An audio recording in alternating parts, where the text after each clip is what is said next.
네, 안녕하세요. 오늘도 하나님의 말씀을 가지고 함께 은혜를 나누기 원합니다. 오늘 말씀은요, 신약 성경의 마지막 부분에 나와 있는 유다서입니다. 여러분, 이 유다서는 유다가 기록했죠. 근데 이 유다는 가룟 유다가 아니라 바로 예수님의 친동생인 유다였습니다. 예수님의 친동생. 우리가 먼저 생각해 볼 것은 참 예수님에 대해서 믿기 어려웠겠다라는 생각입니다. 자신과 함께 커왔던 형을 하나님의 아들 그리고 신이라고 믿는 것이 쉽지 않기 때문이죠. 하지만 오늘 본문 이 유다서를 보니까 이 유다의 믿음이 굉장히 견고하다는 것을 우리가 살펴볼 수 있고, 그리고 참 신자들에 대하여, 그리스도인들에 대하여 이중적으로 살지 말 것을, 또한 죄악에 대하여 분별하는 거룩한 삶을 살 것을 강력하게 경고하고 있는 이런 모습을 보았을 때에 참 하나님의 일하심이 놀랍다라는 생각이 듭니다.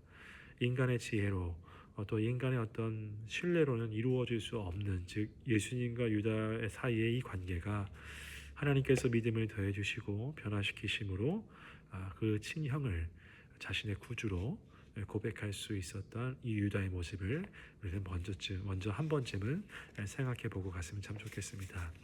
자, 다음에 생각해 볼 것은 이 유다서에 기록된 내용이 참 차갑고 또 참 어떤 경고적인 어떤 메시지 라고 우리는 볼 수가 있는데요.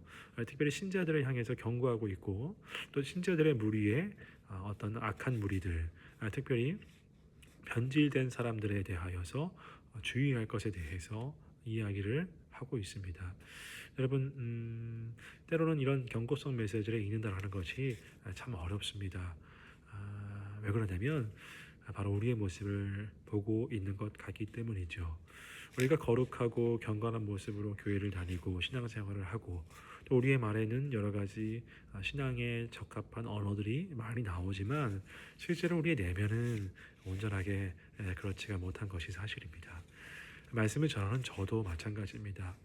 겉으로는 아무런 문제가 없어 보이고 경건하고 거룩한, 또한 목사라는 타이틀을 가지고 있기 때문에 더 할 수 있죠. 하지만 우리의 내면, 저의 내면은 부끄럽게도 그렇지 못한 부분이 참 많다는 것입니다. 참 그렇기 때문에 이 경고성 메시지를 가지고 있는 이 유다서가 때로는 읽기 어렵고 부담스럽고 차갑고 무섭고 하지만 우리에게 실질적으로 굉장히 필요한 말씀이다. 우리는 생각해 볼 수가 있겠습니다. 여러분, 경고가 어떤 의미로 여러분들에게 다가오시나요? 좀 무섭죠. 하지만 이 경고는 경고를 받는 대상이 미워서 하는 것이 경고가 아니고 경고를 받는 대상을 사랑하기 때문에 하는 것이 경고입니다. 그 대상을 향해서 그 대상을 넘어뜨리기 위해서 휘두르는 칼이 경고가 아니라 그 대상의 아픔을, 또한 그 대상의 어떤 질병을 고치기 위해서 되는 수술실에서 메스 있지 않습니까? 그것이 바로 경고인 것입니다. 오늘 이 유다서 본문에서 이 유다는 여러 가지 변질된 그리스도인들의 모습들, 또한 거룩을 잃어버린 모습들에 대해서 경고합니다.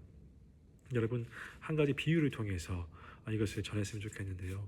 우리가 가장 많이 사용하는 것이 스마트폰이죠. 스마트폰은 항상 충전해서 다녀야 합니다. 그런데 우리가 충전이 하지 못해서 때로는 오랜 시간 동안 밖에 돌아다님으로 인해서 이제 핸드폰 배터리가 거의 다 떨어졌을 때에, 그래서 핸드폰 배터리의 게이지가 한 1% 정도 남았을 때 이것도 여러분 켜져 있다라고 볼 수 있겠습니다. 그렇죠?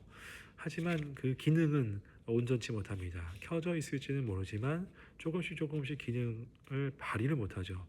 무엇인가 가게에 가서 결제하려고 해도 화면이 어두워져서 결제하지 못하는 경우가 있겠고요. 결제만 그런 것이 아니라 배터리가 떨어지면 효율이 떨어지고 또 여러 가지 버벅거리기도 합니다.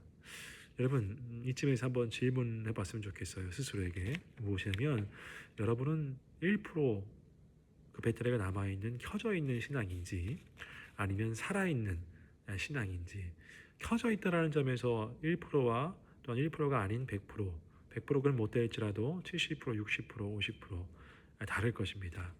물론 80%, 90% 되면 참 좋겠죠. 자, 1%로 한번 비교해 보자고요. 둘 다 켜져 있는 건 마찬가지입니다. 1%나 예를 들어서 80%나 말이죠. 하지만 그 기능을 온전하게 발휘하는 것은 1%는 아닐 것입니다. 우리의 신앙이 겉으로 보기에는 켜져 있다는 점에서 동일하지만 우리 내부적으로는 어떤 문제가 없는지, 우리 내부적으로는, 우리 내면적으로는 변질이 되고 또한 경건과 거룩을 잃어버린 부분은 없는지에 대해서 때로는 아플 수 있지만 그 아픔을 가지고 함께 내면을 들여다보기를 원합니다. 그리고 하나님, 나의 이 죄악된 모습을 불쌍히 여기시고 내가 스스로 끊어낼 수 없사오니 주님 나의 대장 되셔서 내가 그 모든 죄악의 길로 들어서지 아니하도록 인도하여 주시옵소서. 주님께서 내게 주신 그 은혜를 값없는 것으로 여기지 않게 하시고 그 은혜가 어떤 죄의 내가 짓는 그 죄의 면죄부가 되지 않도록 내가 구원함을 얻었다 해서 다 끝난 것이 아님을 기억하게 해 주시옵소서라고 하는 그런 예민함과 그런 신앙에 대한 뭐라고 할까요? 예민함이라는 단어가 참 좋겠습니다. 그 예민함을 가지고 두렵고 떨리는 마음으로 우리 스스로를 되돌아볼 수 있는 신앙이 될 수 있기를 주님의 이름으로 축복합니다.